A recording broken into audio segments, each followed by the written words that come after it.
In the heart of bustling Boston, where sleek glass towers rise into the early morning light, what began as an ordinary morning at Bennett Capital Bank took a turn no one expected. When a black man named Julian Carter walked in to withdraw money from his own account, he had no idea that within minutes he would be treated as a suspect, denied service, and escorted out of the very place he had built.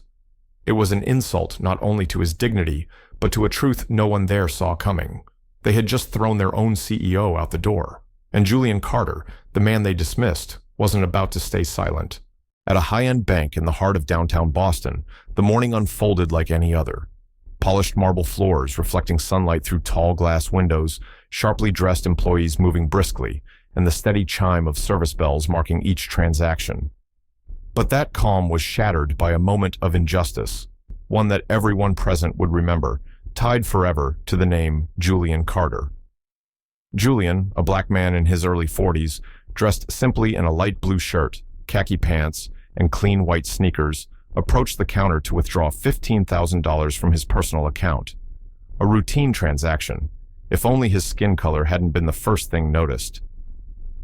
Just minutes earlier, a white customer had withdrawn $20,000 without a single question.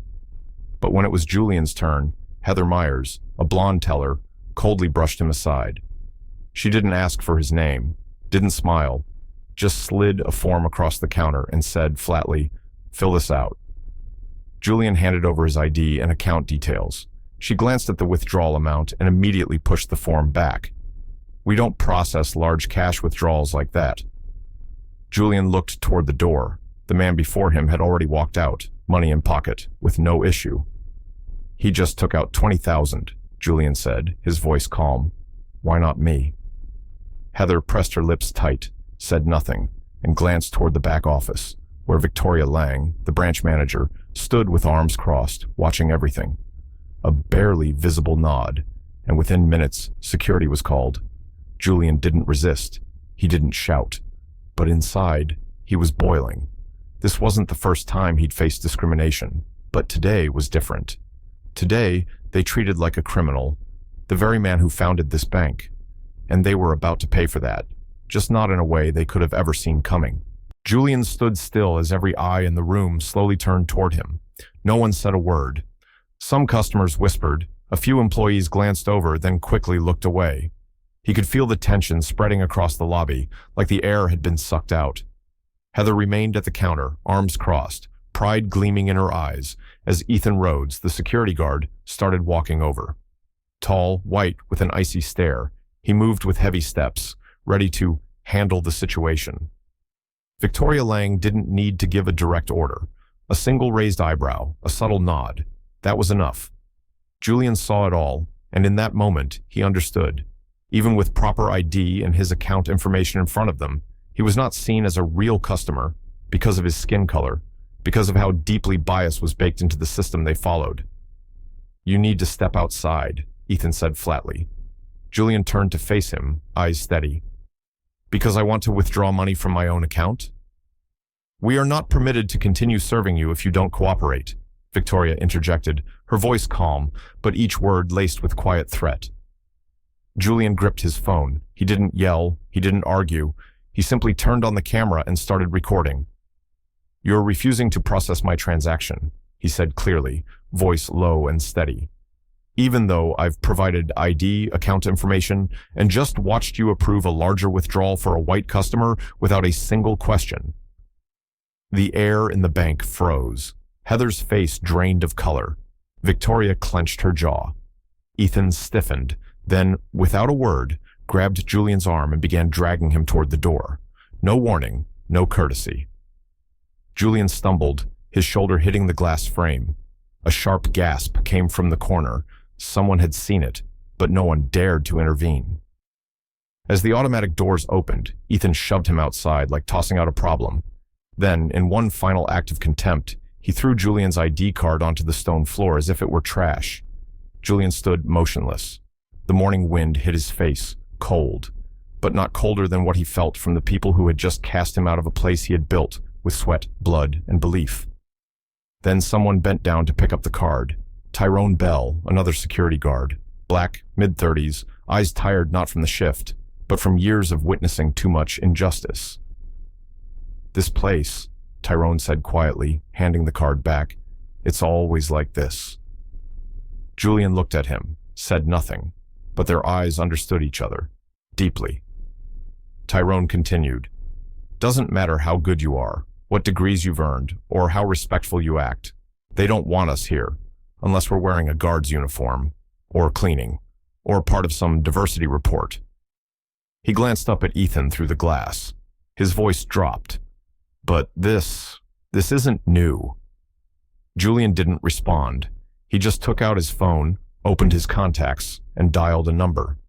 When the call connected, he spoke one sentence, short, sharp, and heavy as a hammer. "I need you at the Boston branch. Now." There was a pause on the other end, then the reply came. 15 minutes. Julian ended the call. The fury inside him didn't explode. It stayed quiet, controlled, but it was waiting to tear everything down at the right moment. He looked back through the glass, at the bank pretending nothing had happened, at Victoria's forced smiles, and Ethan still standing guard with smug confidence. This wasn't the end. This was just the beginning. 15 minutes had never felt so long. Julian stood outside, his grip tight around his wallet, eyes fixed on the glass that reflected a system pretending to run as normal. Inside, Victoria Lang resumed her confident, authoritative stride, chatting and smiling with staff as if nothing had happened. Ethan Rhodes stood by the door, occasionally glancing outside, but always avoiding Julian's gaze. And Heather, the one who started it all, kept working, not the slightest hint of shame on her face, just glancing at the clock now and then, like she was counting down the seconds until her shift ended. Tyrone Bell stood nearby, silent, arms crossed, eyes on the street, though his mind was clearly elsewhere. No words were spoken, none needed. They both knew what was coming.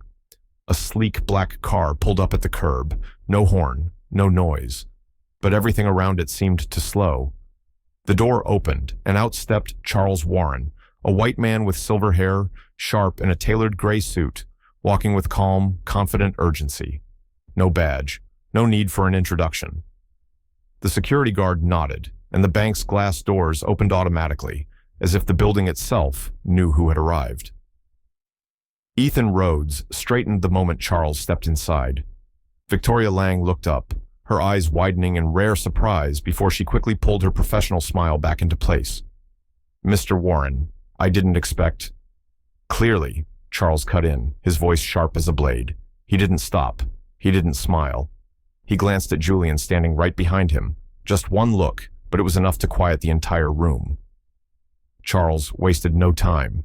He looked at Victoria, then Heather, then Ethan, eyes scanning the room like a system check for failure. "My issue isn't with surprise," he said slowly. "My issue is with why the CEO of this bank was just dragged out of the branch he founded." No one answered. Heather went pale. Victoria clenched her sleeve. Ethan stared at the floor. "He is the CEO," Charles repeated, his voice dropping like thunder. "The man you refused service to, publicly humiliated, and kicked out like a criminal." This silence wasn't awkward anymore. It was an indictment. "You denied his transaction?" Charles turned to Heather. I was just following procedure." "Procedure?" Charles cut her off, his tone calm, but his eyes piercing. "That's what you call it, when the white man before him withdrew more money without a single question?" Heather had no response. Victoria stepped in, trying to regain control. "I think there may have been a misunderstanding." "There is no misunderstanding here." Charles locked eyes with her. "The only question is, did you check his account before you refused his withdrawal?" Victoria opened her mouth, closed it again. Charles waited 3 seconds, no answer. "You're suspended immediately," he said coldly, "and if an internal review shows any pattern of similar bias in the past—" He didn't finish the sentence, but no one in the room breathed. Then he turned to Ethan. "Do you believe using force on a customer without confirming the situation is part of proper protocol?" Ethan swallowed hard, sweat forming on his brow. Charles didn't wait for a reply. You'll be investigated for excessive force and racial discrimination. Until the review is complete, you are suspended." Julian remained silent. He didn't need to speak. His presence alone was a declaration. "I'm not staying quiet anymore." Charles turned to him, his tone softening. "How do you want to proceed?" Julian didn't hesitate. "Clean house, all of it." Charles nodded. "The order will be carried out immediately." No one protested. No one dared. Then Charles turned to one of the other security staff, Tyrone, who had stood quietly by the door since the start. "I hear you were the only one who acted with integrity this morning." Tyrone blinked, clearly not used to being acknowledged. Charles stepped closer and extended a hand. "Congratulations, Tyrone. As of today, you're head of branch security." Julian looked at the black man who had picked up his ID with quiet pride, now standing tall, offering a small nod. Finally, Julian walked back to the teller counter. Heather stepped away without a word. A new teller, young, hands slightly shaking, quietly typed in his information. When the bills were counted and laid neatly in front of him, Julian didn't say thank you. He simply bowed his head and took them. Then he turned to Tyrone, said nothing, just placed a stack of cash on the counter in front of him.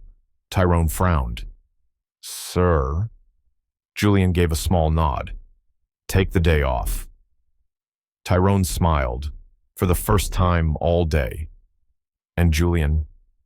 He turned and walked out the door. No one stopped him. No one dared. This time, he didn't leave the bank as someone thrown out, insulted, or ignored. This time, he left as the one in charge. And every single one of them knew it. The next morning, the branch on Grant Avenue wasn't the same place it had been the day before. The signs still shimmered in the Chicago sunlight. The glass doors still gleamed, and employees still wore their polished uniforms. But inside, everything had changed. Julian didn't return in the simple clothes from the day before. Today, he wore a dark gray suit and a crisp white shirt, no tie. He had nothing to prove, not anymore. He walked through the main entrance, the same one they had thrown him out of like a threat just a day earlier. The staff recognized him instantly. Some lowered their heads in greeting. Others avoided his eyes. No one apologized, but Julian didn't need them to. His presence said enough. "I'm here. I know what you did, and I won't let it happen again." Charles had kept his word. Victoria, Heather, and Ethan were all gone from the branch. Internal emails had gone out early that morning, announcing staffing changes and a formal investigation launched by headquarters. A new direct reporting line had been established, connected straight to senior management and to Charles himself. Julian approached the counter where a new employee, Marissa, was helping a customer. She tensed as he came closer, but he simply offered a gentle smile and a small gesture to show he wasn't here to intimidate. "Keep doing what you're doing," he said, his voice low and calm. "I'm just observing." Tyrone, now officially head of security, stood nearby. Same uniform as before, but his stance was different. He no longer shrank into the background. Now, he was part of the system, not standing on the outside looking in. "Julian," a voice called from behind. It was Riley, the HR executive from headquarters sent to oversee the transition. "We've just completed our preliminary review. At least 3 incidents in the past 2 months involved unexplained transaction denials, all affecting customers of color." Julian nodded. "Document it. Every one of them will receive a personal apology. And if there's any video footage, I want to see it." "We're also reviewing internal emails," Riley added. "And you should know." Victoria ignored multiple warnings from junior staff about discriminatory practices. Julian didn't flinch. He just said, "Make sure that goes in the record. This time, no one's sweeping anything under the rug." As he returned to the lobby, Julian spotted Lisa Parker, the white woman who had silently witnessed everything the day before. She was nervously speaking to a teller. When their eyes met, she froze. Lisa hesitated for a few seconds, then approached. I'm sorry I didn't do anything yesterday," she said quietly. "I saw it all, but you thought speaking up would make things harder," Julian finished. "I understand." She nodded, eyes a little wet. "I was wrong." Julian looked at her for a moment, then replied gently, "No one spoke up yesterday. Today you did the right thing. Don't let fear silence you again." Lisa exhaled, like letting go of something heavy. She returned to the counter, but with a different posture now.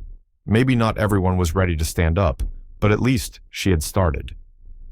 By noon, Julian stepped into a small back conference room. Charles was already there, along with 2 staff from the training department and a representative from the independent audit board. "Ready to start rebuilding?" Charles asked, his hand resting on a stack of files. Julian nodded. "We don't need to change everything. Just start with the right things. Retrain, unlearn the bias that's been allowed to root itself, and let the staff know they can speak up and they'll be heard." Charles gave a half smile. "This is why I've always believed in you, Julian." Julian glanced through the glass window. Marissa was helping an elderly customer, her smile sincere. Tyrone chatted with a regular who gave him a friendly pat on the shoulder. Lisa returned with a small paper bag in hand and dropped off a customer feedback form on the counter. Everything wasn't perfect, but it didn't have to be, because now things were truly beginning to change. 3 weeks later, the Grant Avenue branch wasn't just operating, it was being reborn. Julian no longer showed up every day, but his presence was still there. Not on a nameplate, not in a grand announcement, but in the way people carried themselves. In the way employees looked at customers without trying to decide if they were trustworthy. In how tellers greeted strangers with the same respect they gave regulars. Tyrone had settled into his new role. He no longer looked up at his former boss with caution. Now there was trust between them. He took the lead in training security staff, working to erase the old mindset of just follow orders. He told his team, doing the right thing doesn't mean doing what you're told, it means knowing when you need to stand still. One of the biggest changes came from within, an anonymous suggestion box placed in the employee break room. At first, people were skeptical, but after 2 weeks, more than 10 letters appeared. Not all were about discrimination. Some simply mentioned, "too many long shifts," "the printer keeps breaking," or "we need more flexible time off." But to Julian, those letters were proof of something bigger. People were speaking up. On Friday afternoon, Julian returned to the branch for an internal training session. This time, no suit. Dark jeans, rolled-up shirt sleeves, and a coffee in hand. He didn't take the stage. He sat in the second row, listening like everyone else. The training was led by Lauren, the newly promoted head of the teller team. A petite, brown-skinned woman who, 3 years earlier, had been a part-time employee. Now, she stood at the front of the room, speaking to her colleagues about handling difficult situations, and recognizing when a difficult moment stops being a one-off and starts being a cultural problem. "You don't have to call something discrimination for it to exist," she said. "You just have to ignore it. You just have to stay silent when you see something wrong, and that silence spreads, like a quiet sickness." The room went still. Julian nodded, his eyes meeting Lauren's, signaling that she was right. Dead right. After the session, Julian stood by the door, exchanging words with each person as they left. He didn't need a ceremony. He didn't need praise. What he needed was to see people looking at each other differently, and he saw it. When Marissa was the last to leave, she stopped beside him, unpinned her name tag, and tucked it into her bag. "Tomorrow I'm moving to the customer care team," she said, unable to hide her excitement. "I'm not sure I'll be good at it." Julian smiled. "If you're still doubting yourself after everything you've done these past 3 weeks, then you're not seeing yourself the way everyone else sees you." She laughed, relieved. Thank you for not walking away after that day." Julian was quiet for a moment, then said, voice low and steady, "I've walked away a lot in my life, but this time I stayed. Because the only thing worse than watching a system break is knowing you can fix it and doing nothing." Marissa nodded, eyes glistening, then walked out into the glowing streetlight of the sunset. Julian turned back inside. The bank was still a place for numbers, but now it was also a place for promises that anyone who walked through those doors, black, white, old, young, man, woman, didn't matter, would be treated with fairness. And that fairness? It was the most valuable investment Julian had ever made in his life. 2 months after everything shifted at the Grant Avenue branch, Lauren Patterson stepped out of the train station at 7:42 a.m., carrying a paper bag with 2 donuts and a cappuccino. Around her neck was a freshly printed name badge, Lauren Patterson, teller team lead. The streets of Chicago buzzed as usual, but to Lauren, the atmosphere felt different, lighter. No more breathless shifts with skeleton crews, no more wary glances between departments, no more meetings that were just for show. In their place, she had a real team, and real authority to protect them.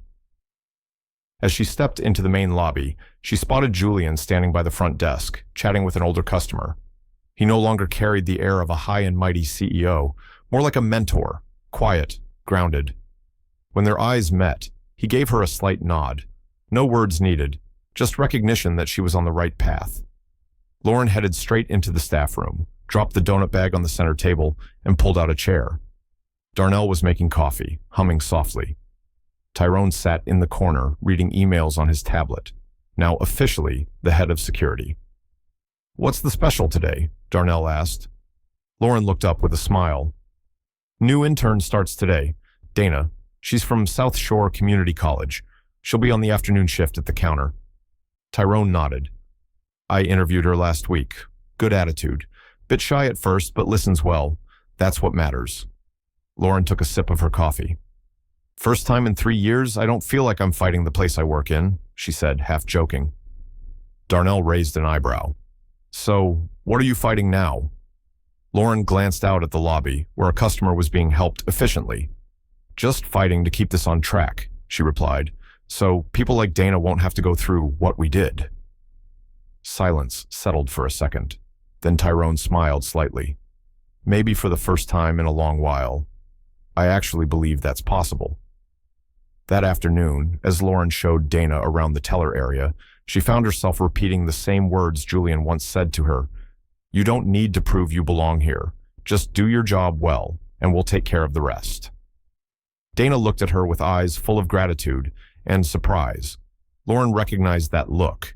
It was the feeling of being trusted without having to first break through someone's bias. Back at her desk, Lauren checked the wall clock. 3:17 p.m. Another day nearly done. Not a perfect day. There were still unread emails, a difficult customer waiting to speak to a supervisor, and the software still glitched now and then. But to Lauren, these were just part of the job now. Not cuts that lingered, not battles to survive. And deep down, she knew. What had changed here wasn't a PR campaign or a string of polished meetings. It was people. It was one person's decision to return, not with power, but with understanding. This bank branch wasn't just running better. It was growing. And for the first time, so was she. A week later, a light rain fell. Droplets clung to the large front windows of the bank branch like faint scratches from old memories. Lauren sat in her small office, watching Dana through the internal security camera. The young intern was handling a large cash withdrawal with a middle-aged customer, calm, precise, without a hint of hesitation. Lauren smiled. She knew that feeling well. The first time you do something important and realize you're capable. A soft knock at the door. It was Julian. "Is this a bad time?" he asked, holding a stack of folders. "Come in, as long as it's not urgent paperwork," she said with a grin. Julian stepped in, closed the door behind him, and took a seat. "Not urgent, but important." Lauren tilted her head, waiting.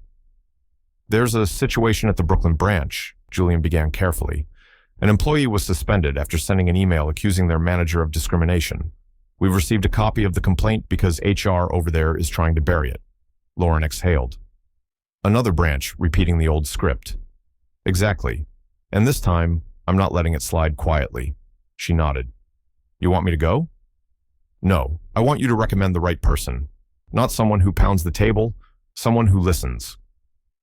Lauren thought for a moment. One name came to mind instantly. Tyrone. Julian raised an eyebrow. "Really?" "He knows what it feels like to be pushed aside, and he came through it without becoming part of the problem. More importantly, the staff trust him." Julian nodded slowly. "All right, I'll bring him in."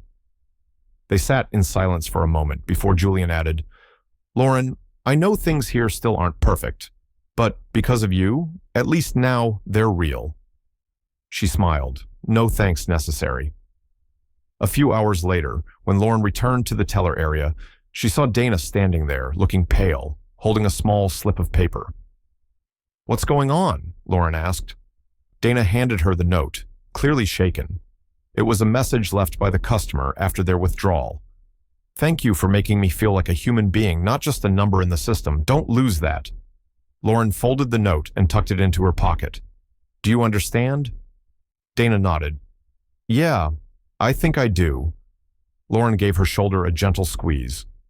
"Good, because that's the real job. It's not just about money, it's about people." As evening settled in, the rain continued falling quietly outside. But inside the branch, the air was warmer, made not just by lights or the heating system, but by something deeper. Trust, change, and hope. Not the vague kind, the kind built through action, one person at a time. 3 days later, at the Brooklyn branch, a weathered brownstone building that looked older than it really was, Tyrone James stepped through the glass doors in a dark coat, a folder in hand, and eyes stripped of any illusions. He wasn't here to monitor remotely or assess staff performance. Lauren had sent him with one clear mission: to listen. Tyrone had once been the man behind the customer support line. He knew the feeling of being ignored, even when you knocked on the right door. He'd sent unanswered emails, sat through silent meetings where everyone pretended the problem wasn't there. So when he entered the branch manager's office, he didn't waste time. "I need to speak directly with the 3 people on this list," he said, placing a sheet of paper in front of the man behind the desk. Clark Templeton, gray-haired and cold in demeanor. Clark glanced at the list, frowning. "Why? These are the employees causing trouble." Tyrone leaned in slightly, his voice calm and firm. "Because they're the ones who told the truth, and I want to hear that. From them. Not filtered through a report, not through email." Clark hesitated. Tyrone didn't flinch. Eventually, Clark exhaled and nodded. "Give me an hour to arrange it." An hour later, Tyrone sat with a woman named Teresa in a small room near the break area. Early 30s, short curly hair, and eyes full of caution. "I'm not getting fired, am I?" she asked. "I'm just here to listen," Tyrone said. "No press, no higher-ups, no recording." She stared at him for a few seconds, then spoke. "They made me do 2 jobs in 1 day, paid me for one, and when I asked why, I got labeled as difficult." The stories continued, first Teresa, then Malik from IT, then Hilda at the front desk. Each brought their own quiet frustrations, lingering cuts left by a management that chose silence over change. No one yelled. They were too tired for that. But they spoke, and Tyrone listened. Every word, no interruptions, no defensiveness. By the end of the day, Tyrone walked out of the building and called Lauren. "I heard them," he said. "And Clark has to go. The rot starts at the top." "We're behind you. I'll tell Julian." "There's one person who should stay, Teresa. She's got fire and perspective. You'll like her."